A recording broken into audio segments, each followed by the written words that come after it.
Kung pupunta ka sa Japan, wag na wag mong kakalimutan mag Mario Kart experience. Isa to sa pinakamahal na ginastos ko sa Japan pero sobrang worth it talaga ng experience. So una, kailangan meron ka munang lisensya dito sa Pilipinas. Tapos bago ka umalis, kumuha ka ng International Driver's License or IDP sa Automobile Association Philippines or AAP. Marami silang locations around Luzon pero sa Alabang Town Center na branch ako nakipag-coordinate. Kailangan mo lang i-prepare yung Philippine driver's license mo, 2 2x2 ID photos, and processing fee na 4,144 pesos kung 1 year validity lang yung kailangan mo, 8,064 pesos naman kung 2 years, 9,184 kung 3 years. So free na dyan yung AAP membership kaya may kasama na yung local insurance and towing service sa Pilipinas. After that, mag-register ka sa link nila for the online application. So take note mo lang yung application reference number mo doon. Mabilis lang yung process. In my case, nakuha ko na siya within 2 days.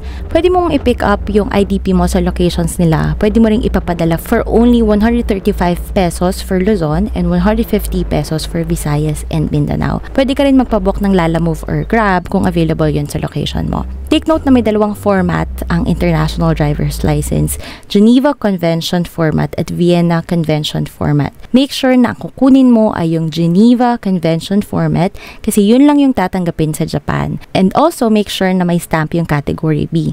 Yung Philippines kasi, signatory tayo nung 2 conventions, yung Geneva and yung Vienna Convention. Pero yung Japan, signatory sila ng Geneva Convention lang. Kaya yun lang yung acceptable doon. Kung gusto mong 2 formats yung kukunin mo, may additional lang na 560 pesos. Bago ka pa dumating sa Japan, mag-book ka na agad sa Klook. Ideally, 1 or 2 months earlier. Kasi mabilis yan ma-fully book. Lalo na yung Street Cart.